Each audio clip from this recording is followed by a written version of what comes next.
Buenas tardes. Vamos a hacer un diálogo con Nelson Villarreal, profesor del Instituto de Historia de las Ideas y co-coordinador con el que suscribe del proyecto I+D de la Comisión Sectorial de Investigación Científica de la Universidad de la República, que versa sobre narrativas, memoria, discriminación, racismo y democracia desafiada. Y estamos también con la profesora Adriana Arce, del Observatorio de Memoria y Justicia de la Universidad de La Plata. Bienvenida al Uruguay. Y bueno, y Gracias. vamos a hacer un diálogo triádico. Esa es la idea. También lo enmarcamos en la columna de filosofía y política que tenemos en De Fogón en Fogón con Roberto Sabani para los uruguayos en el exterior a través de Radiográfica Buenos Aires. Bien, y entonces queríamos dialogar sobre todas estas dimensiones de las democracias tan desafiadas en la contemporaneidad, notoriamente desafiadas, la dimensión de los derechos humanos también notoriamente desafiados, y bueno, como digamos, telón de fondo, la cercanía de los 50 años del aniversario del Plan Cóndor, todo esto como ustedes lo reflexionan, lo perciben, lo dialogan. Gracias, Nicolás. Un poco la idea ha sido justamente de percibir en esa densidad, digamos, ¿no? Que no queda atrapada en un momento histórico, sino un proceso. Con Adriana nos conocimos en el 2019, ella estaba en UNESCO y yo fui a Rabat, Marruecos, a exponer sobre el tema de las democracias en América Latina. Y en estos meses me propone, Nelson, necesitamos pensar también el impacto que sigue arrastrándose en nuestras democracias respecto a lo que el Plan Cóndor generó como terrorismo de Estado, como herida en la sociedad que aún sigue presente, encuadrado en esto de la memoria y el negacionismo, porque las democracias hoy se encuentran como atrapadas entre ya no solo la memoria, el olvido, sino que también en el negacionismo que vemos en Argentina, que vemos aquí en Uruguay, que se ve en Brasil, que se ve en Chile. Entonces, quizás en esa lógica poder contar que durante todo este día estuvimos preparando una actividad que vamos a realizar el 19 de noviembre aquí en Uruguay, con la presencia de quiénes, Adriana. Bueno, creo que de esta actividad que estamos diseñando para el 19 de noviembre está enfocada básicamente en los 50 años de la Operación Cóndor. ¿Y por qué lo centramos en eso? Porque la Operación Cóndor fue la primera sistematización, institucionalización con firma de todos los que intervinieron en organizar esta coordinación del terror en nuestros países, ¿no? Entonces, de los países de la región. Pero es la primera vez que se atreven a escribir el acuerdo y firmarlo. Ya lo venían ejecutando, porque ya tenemos información de casos previos a la Operación Cóndor. Lo que pasa es que son los 50 años de ese documento inicial que institucionaliza esta coordinación del terror. Entonces vamos a conmemorar esto porque es importante la permanencia de la memoria. Y este hecho no es un hecho menor. Si dejamos que el olvido lo borre, corremos un gran riesgo. Corremos el riesgo de la repetición y corremos también el riesgo de que se cuente otra historia que reemplace a la historia real. Entonces, bueno, vamos a contar el 19 de noviembre, aquí con la presencia del doctor Baltasar Garzón, con la presencia de Estela Caloni, una persona que ha dedicado su vida a la investigación de la Operación Cóndor y que continúa investigando. Ya nos contará los nuevos hallazgos, digamos, en relación a esto. Y bueno, también estará presente el fiscal Miguel Osorio, que fue el fiscal de la causa Operación Cóndor en Argentina. Esperamos poder contar también con la presencia del doctor Alejandro Slócar, que es juez federal de casación, pero sobre todo también es un académico de derecho penal muy reconocido. Bueno, todo esto conlleva un trabajo previo que estamos intentando hacer aquí con Nelson. No es nada fácil, es bastante complicado, pero bueno, creemos que podremos hacerlo aquí y también en la Universidad de La Plata, en Argentina. Y Adriana, ¿cómo ves vos y las personas que integran el Observatorio de Memoria y Justicia toda esta nueva, digamos, onda, esta corriente que hay, no solo de negacionismo, sino también de reivindicación del terrorismo de Estado, de justificación? ¿Cómo la percibís? Sí, lo percibimos con enorme preocupación, sobre todo porque curiosamente los más jóvenes, sí, es acá como que se ha puesto sobre la mesa una realidad que nosotros no teníamos en cuenta. O sea, pensamos siempre que los derechos que teníamos eran para siempre, ahora ya sabemos que tenemos que defenderlos todos los días. Pensábamos que se había hecho un trabajo suficiente en la sociedad acerca de lo que significó el terrorismo de Estado, lo que significó la coordinación del terror en nuestros países, lo que significa un genocidio, lo que significa un juicio de lesa humanidad, pero evidentemente no fue suficiente el trabajo que hicimos.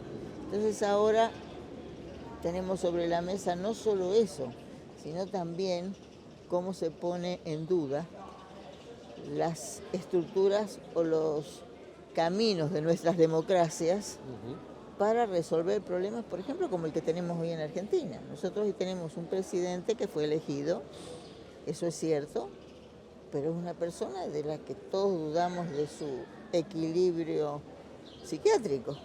Sí, capaz que sumando a esto que dice Adriana y ligando con el propio proyecto, esta disociación que estamos viendo en las democracias entre representación, participación, deliberación y reflexividad para que no justamente derrapen, vaciándose. Y esto cruza también, y capaz que Nicolás también vos podés en esto incorporar en esta cuestión de salirnos de esta linealidad de la modernidad en la que pensábamos que los derechos se conquistaban de una vez para siempre, que en esa complejidad cultural, social, este debate que estamos viviendo, que es una batalla cultural, ¿no? Que es una batalla, digamos, de sentidos, ¿no? Hace la importancia de que tomar estos hitos no para pensarlos linealmente, como hasta ahora se ha hecho, ¿no? Sino que queremos reflexionarlos, analizarlos, poniendo también bajo sospecha la mirada o la forma en la que hacemos memoria, la forma en la que la memoria no es solo de este pasado reciente, sino también de un pasado lejano, que en el propio proyecto tú lo estás abordando también, digamos, ¿no? Porque me parece bueno que lo problematicemos, ¿no? Con muchas aristas, porque pasa también, por ejemplo, en Europa con todos los itinerarios que se hacen en los campos de exterminio y demás, que, a ver, ¿cómo lo puedo decir? Llega un momento que daría la impresión que el efecto simbólico de lo que queremos lograr se reduce al mínimo.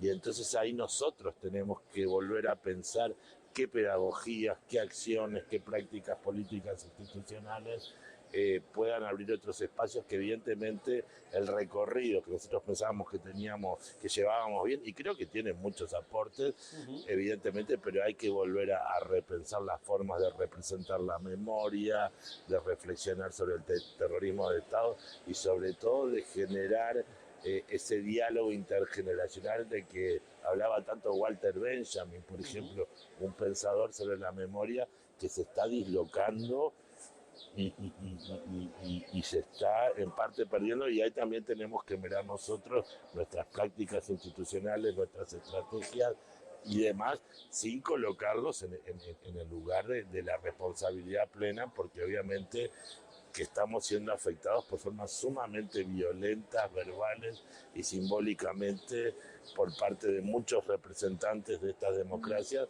que entienden que no tienen que tener ningún compromiso con las secuelas del terrorismo de Estado, pero tampoco tienen que tener ningún compromiso con los grandes problemas de la actualidad que los soslayan o los frivolizan o los obliteran y que no son su centro de interés. Claro, vos traes ahí algo que es importante y nos hemos preguntado.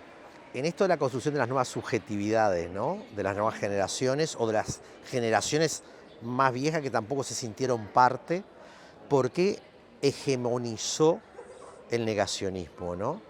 Y entonces la transferencia y la memoria, ¿no? En los relatos, ¿no? Los relatos que se hacen porque no logran quizás tomar, ¿no? A la sociedad en esa conciencia política, lo de Hannah Arendt, ¿no? O sea, sin reflexividad política o reflexividad de la democracia, vamos inevitablemente a repetir lo mismo, ¿no? Creo que hay un tema que nos compete también como académicos, que tiene que ver que tal vez nuestra manera de abordar los temas, que es muy adecuada para el mundo académico, y está muy bien para ese mundo académico, tal vez no sea legible, inclusive tal vez pueda generar rechazo en otras partes de la población cuando nos ven como parte de un mundo del que ellos no son parte, por ejemplo, O que les es ajeno. Que les es ajeno o que les es negado, que les hubiera inclusive le hubiera gustado ser parte y no pudieron por diferentes motivos, y ahí creo que hay que hacer una gran reflexión en torno a la academización de las temáticas derivadas del terrorismo de Estado y sus secuelas, y el divorcio entre investigadores, movimientos sociales y sociedad civil, que en el caso uruguayo, con la excepción de vos, Nelson, y un grupito así, es evidente y notorio. Sí, sí. Y las estructuras del lenguaje, como vos decís, académicas que van construyendo una conceptualización de cual la sociedad no se siente como identificada y no está problematizado en ese vínculo entre sociedad y academia, digamos, ¿no? Sí, aparte vivimos una época donde todo lo que era como algo sagrado, de golpe ya no vale. Es decir, hace 15 años, supongamos, o 10 años, si un gobernante no respetaba la Constitución, estábamos todos, el Parlamento, los políticos, la sociedad en general, hasta los jóvenes, todo el mundo, pero ¿cómo? Esto que la Constitución. Hoy no respetan la Constitución y lo festejan como si fuera, pues muy bien, claro que sí, como si fuera una gracia, Pero ¿no? lo que hablamos es la cuestión de por qué lo políticamente correcto, porque de alguna manera esa forma de democracia que mantenía ciertas normas dejaba fuera a muchos, ¿no? Yo tengo una frase que la escribí en varios artículos, que es la licuación gradual de la democracia liberal. Sí. Es muy pesimista, pero viendo el panorama internacional y viendo nuestras democracias de las cuales estamos tan seguros, yo creo que se están desconstituyendo delante de nuestros ojos y todavía no hemos reaccionado con la madurez, la profundidad y la urgencia del caso. Sí, sí. Esa realmente es la impresión.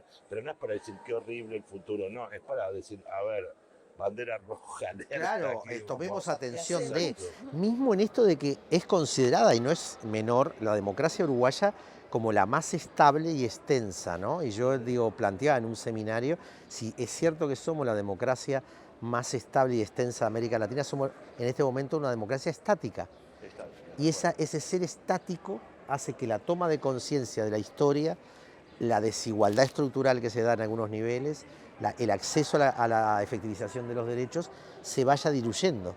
Y entonces, bueno, creo que estamos ante un desafío que no lo podemos leer con las mismas categorías que teníamos, ¿no? Y parte de la idea es, ¿no?, habilitar a nuevas categorías. Nuevas categorías. ¿No? Y esas categorías tienen que ser significantes para los jóvenes, sobre todo, porque hay los jóvenes, ¿de dónde? Claro, porque aquellos hoy mismo, yo lo veo, bueno, en Argentina a lo mejor se ve todavía más duramente, ¿no?, por todo lo que está pasando. Uno espera respuestas a veces y ellos no se dan cuenta, digamos, de hasta dónde les va a afectar hoy y mañana. La cosa es que yo creo que tenemos que hacernos cargo como generaciones, que cómo transmitimos y habilitamos, porque digo, tampoco creo que sean las nuevas generaciones meramente ausentes, porque esa cuestión que por lo menos en Uruguay se los ve ligados a causas puntuales, ¿no? El 8 de marzo, el 20 de mayo, el tema sobre los desaparecidos, el 25 de septiembre el tema de la diversidad, y por qué razón en la cotidianeidad no se los ve ausentes, ¿no? y quizás es porque también la forma que construimos conceptualización académica, práctica social, transferencia de memoria, está generando un problema, ¿no? Capaz sería algo que contemos que hoy, durante el día que hicimos, Adriana, ¿no? Comenzamos. Bueno, nos encontramos con el rector de la universidad de manera que no da e insólita, porque en realidad no nos íbamos a encontrar formalmente porque él no podía. Estábamos tomando un café en 18 de julio, él pasa caminando, le digo, Héctor, vino, se sentó. ¿Qué te pareció? Sí, eso Es el país de la cercanía. es el país de la cercanía. ¿Qué te pareció a vos el diálogo con Héctor, el Me pareció un rector? encanto de persona, me pareció muy asequible, muy involucrado con estas ideas de la memoria, lo vi muy interesado en el rato que estuvimos juntos y me pareció una actitud muy buena, ¿no? La de salirse de la formalidad. Totalmente, de la cercanía. Y de una reunión y encontrarnos de esta forma, ¿no? La verdad que hemos andado todo el día, de despacho en despacho, buscando resolver momentos, situaciones, pero bueno. También tratar de ser viable, ¿no? Que esto pueda ser viable. Después nos reunimos con el director del Instituto de Derechos Humanos, David Sudurarte, con el de la coordinación de investigación, Camilo López, del Instituto de las Ideas. ¿Cómo lo viviste tú académicamente también? Me gustó muchísimo la charla con ellos, porque los vi como que realmente este tema de la memoria es parte de la vida, ¿no? De ellos, que lo tienen totalmente asumido, que quieren trabajar en eso, que dispuestos a colaborar, a buscar maneras, formas, caminos nuevos, haciendo propuestas, ¿no? O sea, muy bien. Y después... de ahí fuimos a hablar con la secretaria de Derechos Humanos de pasado reciente, Alejandra Casablanca, en Presidencia. Estuvimos en la alcaldía. Tenés razón. Estuvimos en la Intendencia de Montevideo con la directora de Derechos Humanos, Antonella Torelli. Antonella me pareció una joven muy interesante, muy activa, y la verdad que para mí fue muy lindo encontrar una persona joven con tantas ganas de hacer cosas y de trabajar por estos valores, porque normalmente siempre te encontrás con gente de nuestra edad o de los 50 para arriba, y de golpe te encuentras con una joven con ganas, ¿no? De hacer cosas. Se ve que es muy expeditiva porque enseguida estaba llamando, buscando, ¿no? Sí, y ahí hablamos con el intendente que nos planteó la posibilidad del reconocimiento también que puede haber de ciudadanos ilustres. Y después fuimos después sí ya fuimos a la Secretaría de Derechos Humanos del pasado reciente. De Presidencia, donde intercambiamos muchas ideas, nos contó, un poco la situación que tienen, pero también las actividades que tienen planeadas, siempre en este mismo camino, ¿no? Y bueno, pues... Sí, esa tensión entre un Uruguay que le ha costado tener una política de Estado de la memoria de alguna manera, y a la vez la importancia de ser una interlocutora para nosotros en una temática central, que es justamente cómo ver esta relación entre memoria, olvido y negacionismo y conciencia crítica de estos temas, digamos, ¿no? ¿Y cómo ven el futuro a partir de todos estos? Bueno, interesante la pregunta esta. Antes contar que estuvimos con familiares. Estuvimos con familiares también, sí. Bueno, es muy interesante. Ellos, claro, igual que en Argentina, llevan toda la vida, ¿no? Luchando por defender la memoria, por evitar que el olvido se haga dueño de la situación. Y ellos, a mí me parece muy bien la actitud que tienen, en el sentido de que ellos no discriminan ni por nacionalidad a los desaparecidos, ni si fueron por la Operación Cóndor o no. Para ellos son todos desaparecidos, no importa la nacionalidad ni en qué momento, ¿no? Y también me parece interesante la visión de ellos, ¿no? Pero claro, nosotros le damos a Cóndor la importancia, no solamente porque Uruguay es el que más desaparecidos ha tenido de Cóndor, sino porque es el hito que marca la institucionalización en un documento firmado por todos estos represores que estaban al frente de los gobiernos nuestros, ¿no? Capaz que interesante que quedó explicitado esta cuestión de que, familiares nos dio una lectura mucho más extensa y compleja de lo que es la coordinación de represión en la región, pero no solamente en ese momento histórico. Van hacia atrás y dicen, bueno, en la década del 50, el 40 también habían habido y, ¿no? Es muy interesante y abren, y esto es la pregunta tuya del futuro, decir, bueno, esto que está muy instalado, ¿no? Y a la vez, esto que queremos hacer con Adriana, digamos, que tiene que ver con lo específico de ese acuerdo institucionalizado del Plan Cóndor. Pero está bueno no descontextualizarlo de una cultura de la represión y la coordinación en la región, digamos, ¿no? Sí, sí, sí, lógicamente. La postura de ellos es súper válida, vamos, muy válida, y me parece hasta lógica, ¿sabes? Nosotros, porque bueno, son 50 años de este primer documento que ha servido para una causa de Operación Cóndor en la justicia, en Argentina, que todas estas cosas también son hitos que marcan los avances que hemos tenido. Pero bueno, a pesar de tantos avances, hoy estamos para atrás en muchísimos aspectos y vemos como poco a poco estas ideas retrógradas vuelven a surgir, vuelven a tener quienes las avalan y bueno, tenemos cada vez más trabajo para hacer, pero bueno, seguiremos haciendo. Se abren una cantidad de aspectos. Nicolás, capaz que vos cerrás sobre qué valor tiene esto para nuestro proyecto, qué importancia tiene para nuestro proyecto. Bueno, yo creo que el tema de las democracias desafiadas del siglo XXI, que es uno de los núcleos temáticos de nuestro proyecto, esas democracias desafiadas tienen que ver con la mala resolución de sus pasados, ¿no? La muy mala resolución de sus pasados. Bueno, en Uruguay bastante mal resuelto, en Argentina un poco mejor, pero que de alguna manera habilitan estos revisionismos a nivel internacional. En España reivindicando a Franco, en Francia los que fueron, en fin, cómplices del nazismo reivindicándose, en Alemania alternativa alemana creciendo, es decir, todas esas formas de, digamos, autoritarias que no apuestan en la democracia. Bueno, para no hablar de Donald Trump, obviamente, y bueno, y nuestros colegas de Argentina, colegas por decirlo de alguna manera, el actual presidente Milei y demás, bueno, eso realmente es un desafío para la democracia y también vuelvo a insistir, más allá de todos esos discursos preparados, financiados, con, bueno, mediáticos y permanentes, también tenemos nosotros que reflexionar sobre esa fragmentación, academia, sociedad civil, movimientos sociales, lo que planteaba Nelson, cada movimiento defendiendo sus causas, que me parece muy bien, pero perdiendo esa idea más universalista e integral que no tiene por qué entrar en contradicción. Y ahí hay una cantidad de desafíos que tenemos que realmente llamar a la reflexividad, no caer en lugares comunes, no dar todo por sentado, repensar inclusive el tema del terrorismo de Estado.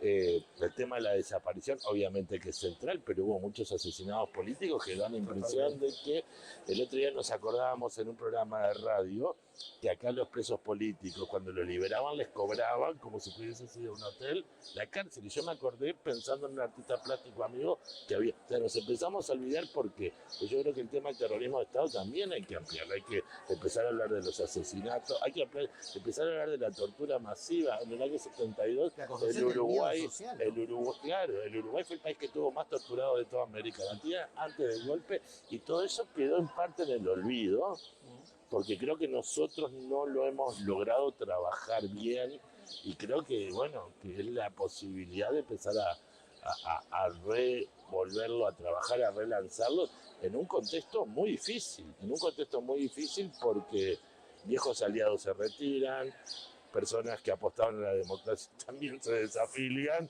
y a veces la fuerza de los hechos, como pasa en muchos países, dificulta la reacción social en defensa de la democracia, pero también hay elementos de ese miedo social construido que hablaba Nelson recién que empiezan a aflorar de nuevo. El miedo, no me comprometo, pero a veces no es el miedo a la tortura, yo me crié con el miedo a la tortura, por ejemplo, sino es el miedo a, bueno, pierdo tal trabajo o no tengo tal posibilidad, o en fin, mejor me callo, mi silencio, y eso lleva a formas de estar en el mundo muy desgraciadas, muy desgraciadas. Pero quizás, digo, para ir cerrando también, ¿no? Esto que vos decís y que veníamos hablando hoy con Adriana, el fin de la historia no es real, la historia continúa. Sin embargo, se nos está como convenciendo de que estamos ante un final de la historia y por eso este tipo de espacios académicos en relación con la sociedad, con la política, las instituciones y como tú decías, Nicolás, tratando de innovar en cómo pensamos todo esto y no quedar atrapados en reproducir las mismas lógicas. Bueno, en la columna de Filosofía y Política lo vamos a seguir trabajando y en el proyecto. Así que muchísimas gracias, Adriana, por estar y Nicolás por compartir juntos. Bueno, y gracias a Nelson, Adriana, bienvenida de nuevo y te esperamos entonces en breve. Claro, seguramente. Y bueno, seguimos dialogando.